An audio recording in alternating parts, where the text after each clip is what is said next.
Do you like my new necklace? I hope you can see that. I thought it was really cute. I loved it. The aim of this video is to get through this speedy but concise and before my tea gets cold. So I'm gonna start, like, I'm gonna give myself like 5 minutes to talk about each book and not ramble because there's just no need for it. And also, I've already filmed this video, but I realised I didn't really like it. I didn't like how it turned out. So I'm just going again. So September was actually quite a good reading month for me. I read 4 books, which, going by my track record this year, were the most I've probably read. I mean, maybe I've read 3 books in a month, but the most I've probably been reading has been like 2 books. I'm lucky if I've been reading 1. I'm quite proud that in September I managed to read 4. The first book that I read, I don't have a copy of it because it was in the cottage that I was staying in when I was away on holiday with my boyfriend. We went up to the Highlands with his family and the cottage was just full of books. And the first night I was just having a little rummage around and I spotted a book that I recognised called Hamnet by Maggie O'Farrell. I believe that she's gone to the book festival before in my hometown. So every year around end of September, beginning of October, my hometown has a book festival. It runs for about a fortnight and I'm pretty certain that the author has come before because I feel like that's why I knew the book. So I spotted it and I was like, oh, I know this one. And I read the back, which sounded pretty interesting, and then I just started flicking through it. Like, I started reading it and before I knew it I was like a quarter of the way through it and I was quite gripped by it. So I was like, well, I need to get this read before we leave because I need to leave the book here. So I had to just plow on and read the book. So I did pretty good considering that I only really had mornings and evenings to read because during the day we were out and about. So I managed to get it read, I think, within like 2 days. What is wrong with you? He's being very needy today. It's like he wants to go outside but he realizes it's windy, which currently a named storm going on right now. And I think he's realised like it's too windy, so he doesn't want to go outside. He doesn't want to go out in the wind, but also he wants to be outside. So he's just being a little bit needy. On a summer's day in 1596, a young girl in Stratford-upon-Avon takes to her bed with a sudden fever. Her twin brother Hamnet searches everywhere for help. Why is nobody at home? Their mother Agnes is over a mile away in the garden where she grows medicinal herbs. Their father is working in London. Neither parent knows that Hamnet will not survive the week. Hamnet is a novel inspired by the son of a famous playwright. It is a story of the bond between twins and a marriage pushed to the brink by grief. It is also the story of a kestrel and its mistress, a flea that boards a ship in Alexandria, and a glovemaker's son who flouts convention in pursuit of the woman he loves. Above all, it is the tender reimagining of a boy whose life has been all but forgotten, but whose name is given to one of the most celebrated plays ever written. So the book follows Hamnet and it also tells the story of Hamnet's mother. So it starts with her mother and her mother having his mother, and then her meeting the famous playwright. Before he was a famous playwright, he was a Latin teacher, and they fall in love, get married, and it's kind of a bit of their story. The summary on the back was very interesting. It's what really got me interested in the book. Hamnet and his sister are all alone. Neither of his parents know that he won't survive the night. It was something like that. I was like, oh, this sounds really interesting. Like, where is everybody? Like, what's going on? That didn't really play into it all that much because it did begin with Hamnet's sister taken to bed not well. And Hamnet is searching all around the house and the grounds looking for his family members. So they live with, it's his mum, his dad, his grandmother and his grandfather on his parents' side, on his dad's side.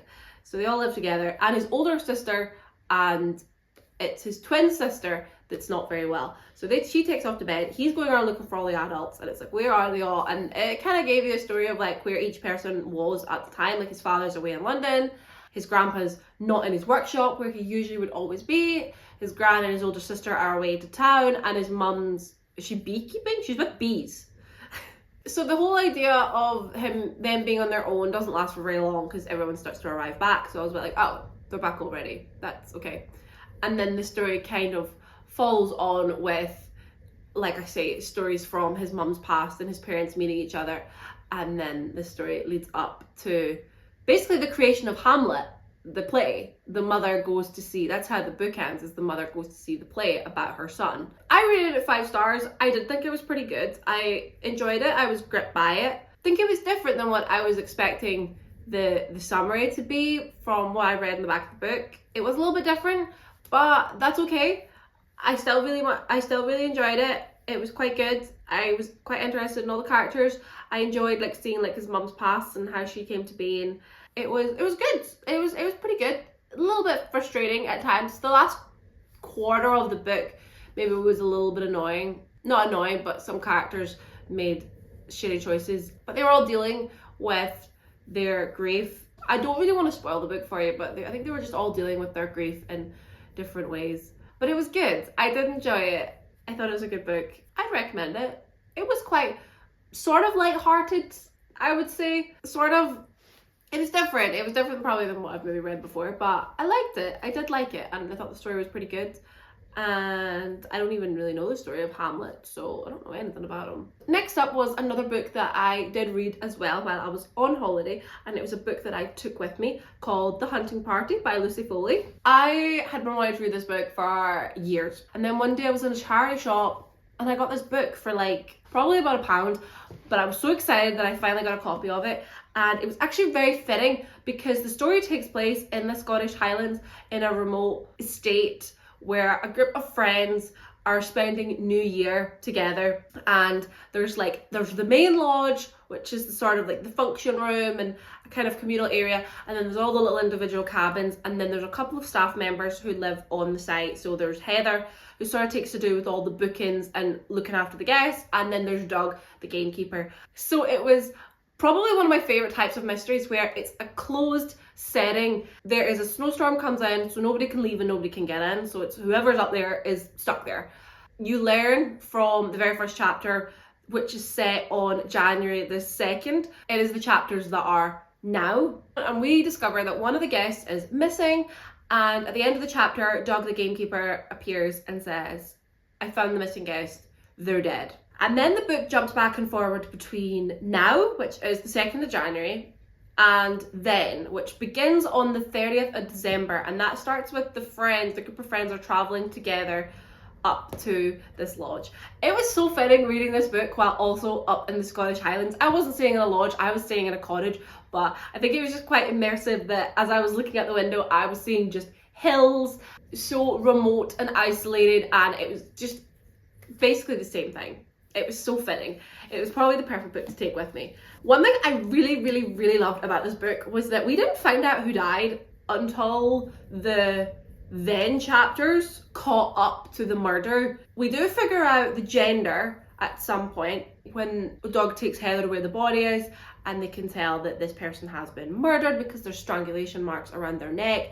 And Heather does reveal to us what the gender is, but she doesn't say which guest it is. And obviously it is quite minimal of who it was going to be, because we had our party of friends and only half of them are that gender, and we also had another couple who had also booked to come and stay, and that was like a husband and wife or a girlfriend and boyfriend. So it was quite slim pickings of who the gender was going to be. You didn't know. There was still plenty of choice. But I really loved that we basically followed the whole book not knowing who had died. You couldn't really figure out who the killer was because you didn't know who had died. Once you knew the gender, we knew it was slim pickings of who it was going to be. But I just loved, for once, not actually knowing who had died, because then I couldn't then be like, well, I think this character's acting really shifty and I think it's going to be them and I think they've killed them, because you didn't know who died. Any one of them could have been dead and any one of them could have been the killer. So I loved that. I really loved that. It really kept me gripped. And there was a character that was pretty unlikable, and I had a suspicion that they were going to be the murder victim because of how they were acting, and they were pissing off a lot of people. But at the same time, you didn't know for certain. So the summary says, in a remote hunting lodge deep in the Scottish wilderness, old friends gather for New Year. The beautiful one, the golden couple, the volatile one, the new parents, the quiet one, the city boy, the outsider, the victim. Not an accident, a murder among friends. So that's probably one of my favorite types of books, is a mystery. It's a closed setting and it's a group of friends. You think that they are the perfect friend group, but actually they're not. I thought the twists were pretty good. One thing I really loved about this book was the characters would throw in tidbits of information. So for example, I don't really want to give away an actual spoiler for the book, but a character could say something like, I would say I'm a pretty honest person, but I remember one time in school I did copy someone's idea and I stole it from them and presented it to the class. Like, do you know, like they say something like that that's very like just off the cuff, like maybe the character's just sort of giving you a bit of background information about themselves. Like they could be saying anything like, yeah, I remember one time I worked with this guy and he was a bit of a dick, or I remember working with this guy once and he was obsessed with me. And you think it's just a throwaway comment that the character's making to just let you know a bit about them, like, oh, they're so desirable, or actually they're very sneaky, like they've done this in the past. And then it would come out that it was actually like somebody else that we knew that they'd done something to, or they'd seen, or this had happened. And I was like, they were like, and it was done in a way where it was just thrown in at maybe the start of the book or the first quarter or the first half. And then in the later half, another character, because we've got multiple perspectives. Heather was sort of the main character because she told us all the chapters that were happening now. And then we had all the other characters, so it was mostly the women, apart from Doug. Doug did sometimes have chapters, but it was mostly the women from the friend group. So there was Miranda, and she's married to Julian. There was Katie, she's the single one. Samira and Giles, but Samira didn't have any chapters from her POV. And they had a daughter called Priya who was there, but she did not feature in the book at all. I don't know where that baby was. There was Nick and his husband Beau, and Mark and his girlfriend Emma. Emma was the newbie to the group because all the others went to university together, apart from Beau, I believe, but I think he met them at some point like years ago. So I think they maybe did know him in uni, I can't quite remember. Katie and Miranda were the two that had known each other since they were like babies, basically. So Emma was the newcomer, she was the new partner of Mark. And so we did get chapters from Miranda, Katie, and Emma, and also Heather and Doug. So those 5 perspectives going around, which I did quite like. I love a multiple POV book. So that was quite good at keeping me like interacted. And like I say, one character would maybe, Miranda would maybe say something in one of her chapters that later on, Katie would say something and you'd be like, that's connected. That's that person. But it was really good. I really enjoyed it. I won't spoil anything about it for you. One of the only things I will say that kind of got me towards the end was the sort of what I call like the final showdown, where the killer is unmasked and they go out with a bit of a bang, and then the epilogue is about them going to trial. And in a sense, they basically got away with murder. Like, this is a spoiler warning for the end of the book. I'm not revealing to you like who the killer was or anything like that, but this is just a little thing that kind of irked me. They basically got away with murder. And the silly thing was, so they were able to discount it of like, oh, I think it was like diminished responsibility or whatever it was the reason that their lawyer got them off with it. But at the same time, they also attempted to kill someone else and in that process harmed someone else. So surely all these people being like, I'm going to stand up and give my evidence, it's kind of like, fair enough if you could be like, right, okay, well, no one else was there for the first murder, so they goaded me, or they said this, or they tried to attack me and I was defending myself. That's fine. You could sort of see how that could be defended because no one else was there. But the final showdown where they did harm someone in an attempt to kill another person, how are you getting away with that? That was the only little thing. And I think also as well, one thing I would have loved in this book, only because another book I read this month had it, I would have loved a little map, like a little layout just at the start of the book to be like, okay, so here's the main lodge, here's Miranda and Julian's cabin, here's Katie's, here's this, here's like the gun storeroom, all that kind of stuff. Because I am not very good at when characters were running around in the dark, there was a sauna here, there was a thing here, I was like, give me a layout because I want to see what I'm looking at. Just to make it look, not that I really even look back at it, but it's sometimes quite nice if I'm just a bit like, right, okay, I don't know whereabouts we are, so let me just look on it and be like, right, okay, this is this, this is this, this is this. Just makes it a little bit easier for me. Next up is a book I started way back in May and I've only just got around to finishing it, and it's Murder at the Bookstore by Minix. I'm not quite sure how to pronounce her surname. I read the first 40 or so pages of this book when I first started it, and then I kind of just abandoned it. I've gradually been coming back to it more and more until I was like halfway through the book, and then I was like, right, I need to just get this book finished. And by that point, I'd kind of forgotten everything that had happened up until then. I couldn't really be bothered to backtrack. I thought everything will just work itself out in the end. I'll get all the information told to me. So I'll read the summary to you on the back. Meet Jen Dawson, mystery writer, coffee lover, and amateur detective. Crime writer Jen returns to her small hometown with a best-selling book behind her and a bad case of writer's block.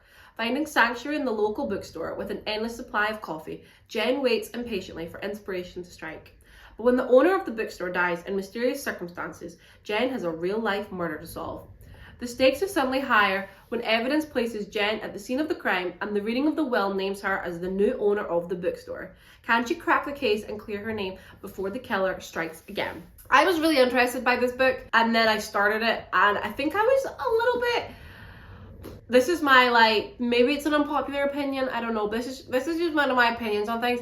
I hate writer characters in books because I always find them very unlikable. Jen was a prime example of what I don't like when an author creates a character that's a writer and maybe they're struggling to write. In Jen's case, she had a best-selling novel behind her and she had deadlines to meet, or publisher or agent, whatever, was on her to submit chapters for the new book. It was a series called The Davenport Twins. It was about Daniel and Dana Davenport, and they solved the mystery in the first book, and now their father's been killed, and this is the second book. We got extracts from it as she was writing it, and I'll be honest, I didn't think they were that great. Like, oh my god, no, I can't say that. I just can't stand when characters are introduced that are writers, and it's almost as if the author is projecting how they feel about writing onto these characters, because the character will just sit and moan about how, oh my god, anybody ever asked me for writing advice? Don't do it. It's horrible. It's the worst thing ever. Writer's block. Oh my god. And I've got my agent is getting on at me to write a new book and I don't know why I bother. And it's like, well girl, then don't. Like, no one's asking you to.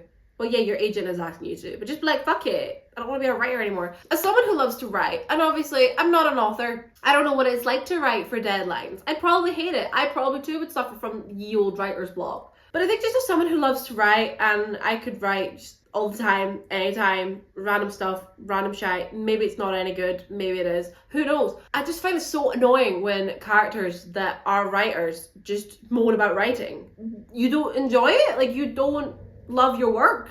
Maybe it's because, like, as I say, I'm not an author. All the authors in the world can tell me how they feel about it, but all the authors out there, like, I'm not a published author. I write when I feel like it. I write when I'm inspired, and for the most part, or for all of it, I enjoy it. Maybe I would change my mind if I was like, oh, I need to edit this, or I need to do this, or I need to actually do proper work with it. Then okay, yeah, maybe I would hate it. But I just hate how much they moan. I hate a moaning author character. I really do. So Jan's moaning. One thing as well, I did find a little bit unrealistic, and this is just me being petty.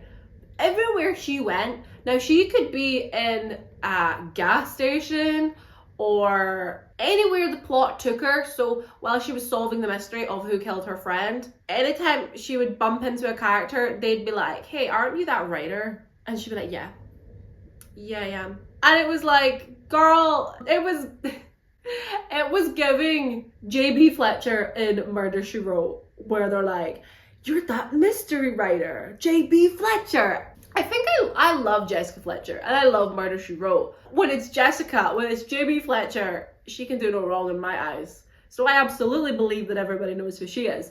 With this book, I was like, I don't know, maybe this is just me projecting. I find that I don't know what authors look like in the nicest way possible. They could be walking down the street. My favorite authors that I've read loads of books from could be walking down the street and I wouldn't recognize them. I think the only ones I could identify, Margaret Atwood, I know her face. Stephen King, but then I also think he low-key looks like that actor. You know the guy that was in Shameless, and I think he's married to Lynette from Desperate Housewives? Why am I picturing him instead of Stephen King? And then obviously, like, the big one is She Who Must Not Be Named, J.K. Rowling. Really, her? And Margaret Atwood for some reason. I've got a picture of her in my head. That's like the only authors I can think of that I like. I love The Hunger Games. I could not tell you what Suzanne Collins looks like. I love Harlan Coben. That man could pass me on the street. I would not know him. I don't know authors. And like I say, maybe this is just me projecting, but the fact that everywhere she went, She never ever, like, maybe if it was just she was giving out her name, people would be like, Jen Dawson, as in the writer? Then yeah, maybe I could see it happening. But people knowing her just by face alone, Jen's face card must be lethal, because I would not know an author if I passed them on the street. Maybe this is just me and my personal opinion, that maybe other people out there, when they like an author, they love them and they know their face and they would know them to see. They could pick them out in a crowd. They could show you a photo of them. Me, no, it's just not me. But I found it a little bit funny that everywhere she went, it was like, you that mystery writer. And I'm like, who does she think she is? You are not Jessica Fletcher. I'm sorry. Jen annoyed me quite a lot. One thing she did do though that I was quite proud of, every time she was, or when she was finding out relevant information or actual evidence, she did go to the police. Now they were a little bit incompetent, but I like that she went to the police. I love it when the story is told from the perspective of a civilian, a normal person, a non-member of the law. But I do also like it when that person is then responsible and does actually go to the police. Even if the police is incompetent, I just much rather prefer that you do go to the police, because holding on to all this information and evidence, and it's like, go to the police. That's what they're there for. They might be useless, but go. Everyone else, like, I'm gonna drink my tea before it gets cold. Like, that is not happening. It took me a little while to get into the book, but when I did quite enjoy it. And I think I was just going with the flow because I couldn't really remember what happened in the first half. One thing I will say though, I didn't like the summary on the back of the book revealed that her friend Aletha, who runs the bookstore, Ravenous Readers, leaves the bookstore to her. That would have been a nice reveal to happen in the book. I think it would have been better if it just said the stakes are suddenly higher when evidence places Jen at the scene of the crime, because that's bad enough, and that happened quite quickly. Like, within the first couple of chapters, Aletha died and the police came to speak to her and they were like, your pen was found at the crime scene, like, do you know where that is? And she was like, oh fuck, no, I don't know, it wasn't me. That would have been quite nice to then have the reveal further down the line of the will reading, and it's revealed that Aletha has left the bookstore to Jen because she trusts Jen to run it as she intended. Sometimes you don't need to put all that information on the back of your book, because that didn't if something happens like after the halfway mark, I don't want it on the back of the book. I want it, if it's on the back of the book, I expect it to be happening within the first half. So then it's like all the other reveals that come later on have got more shock value, because you're just like, oh my god. Whereas if it happens in the later half, it's like, this isn't shocking information, because I already knew this going into the book, that she was going to be left the bookstore. One thing as well that maybe bugged me a little bit, it's not that important, but every time Jen was going to investigate something, she did come across as a little bit of a Mary Sue character, where every person she meets, to one extent or the other, is like, I'm coming with you. Like, she would tell somebody, oh, I've got a lead, I'm going to go investigate this. And they'd be like, well, I'm coming with you, it's too dangerous. So she always had like another character with her. And I think I don't mind that if maybe it's one character and there's another character in tow the whole time. It's sort of a little sidekick character. But in this one, like, 1 minute she was with Brittany, then she was with Lacey, then she was with Russell, then there was Eric, then there was, I forget his name, a police officer. It was just back and forth, different characters going with her to all these different places. And I was like, can we pick one? Like, all in all though, it wasn't too bad. I would say it was quite a cozy mystery. It is a series, there's multiple books, and I low-key feel like I want to read more because I'm a glutton for punishment. I think I just I love the idea of it. I will say the ending reveals were a little bit kooky. Like, the way the murderer was sort of revealing information of like, yes, and so I had to do this, and then I had to do that, and this, and it was like, what are you talking about right now? What is going on? Sometimes final showdowns in books, I feel like they're not all that great. It's never my favorite part. I would happily just skip. I was the same with the hunting party, actually. When we did find out who the killer was, and then you have that final showdown, I'm always just like, can we just skip to the part where they're in handcuffs and they're being led away by the police, or they die, or they get away, or whatever? Like, can we just skip the part where it's like, oh, you discovered my secret, now I need to kill you too? I don't know why I'm not interested in that part. I say that. And then, moving on to the final book. The fourth book I read this month was This Book Kills by Ravena Guron. I believe it's pronounced Guron. I'm so bad with names. I'm really sorry. This is a YA mystery book. 5 stars. Oh, I forgot to say, all my books have been 5 stars. Hamnet and The Hunting Party were 5 stars, and I gave this 4 stars just because it wasn't perfect. I enjoyed us, even though I kind of forgot the first half and I remember not enjoying it. I did enjoy the second half. I thought it was quite good in the end. So I gave it 4 stars because it wasn't perfect.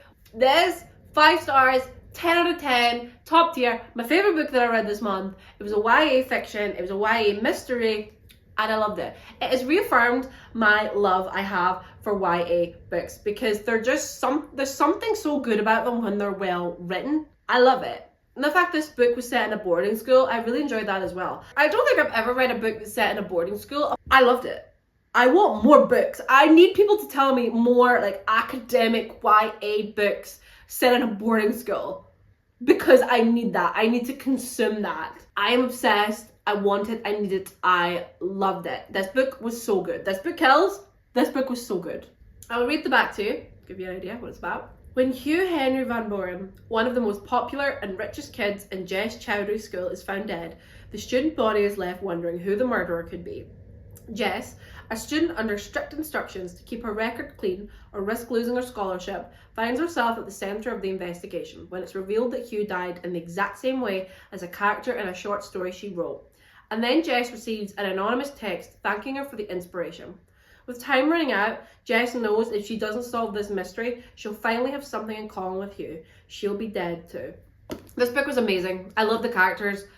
I love Jess. I thought she was a very good main character. Again, a bit like Jen in Murder at the Bookstore, she was reporting to the police every time she found out things. There was a police presence at the boarding school, and there was also a private investigator hired by Hugh's parents. I just loved that anytime she got information or evidence, she went to the police. Like, yes, this is the dawn of go to the police. They might be shit and they might be incompetent. You might still have to solve the mystery anyway. But I just feel like I sleep a little bit better at night knowing our characters are smart enough to go to the police themselves and not just we can't go to the police. Like, could you imagine Pretty Little Liars if every time they got a text or something bad happened to them, they went to the police?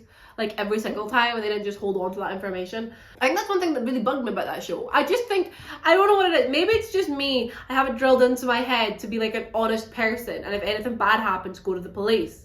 Wait until the day I need to like report a crime, and nothing happens.